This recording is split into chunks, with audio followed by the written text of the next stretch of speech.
Patrick refuse la grossesse et abandonne Amara. Rejetée par sa famille et sans argent, elle décide de laisser son bébé au bord de la route.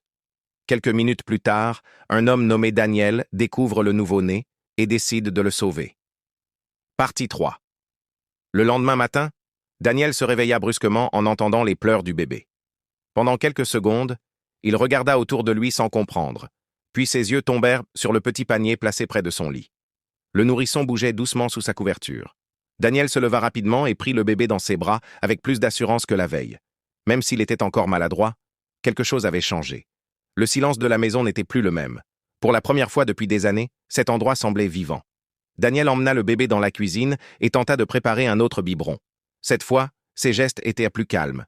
Le petit garçon le regardait avec ses grands yeux innocents pendant qu'il buvait tranquillement. Daniel ne pouvait plus détourner les yeux de lui.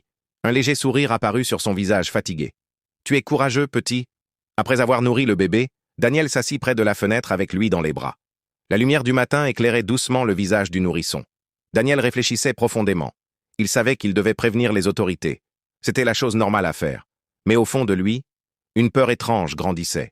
La peur qu'on lui enlève cet enfant. Pendant ce temps, Amara n'avait presque pas dormi de la nuit. Assise seule dans un coin d'une petite chambre prêtée par une voisine, elle serrait la couverture de son bébé contre elle. Ses yeux étaient gonflés par les larmes. Chaque minute loin de son fils devenait insupportable. Elle entendait encore ses pleurs dans sa tête. Finalement, Amara se leva brusquement. Son cœur battait à toute vitesse. Elle ne supportait plus cette douleur. Alors, sans réfléchir davantage, elle quitta la chambre et commença à courir vers la route où elle avait abandonné son enfant. Pendant ce temps, Daniel berçait doucement le bébé dans le salon. Le nourrisson s'était endormi paisiblement contre lui. Daniel baissa les yeux vers le petit garçon avec émotion. Sans le savoir, il était déjà en train de s'attacher à lui.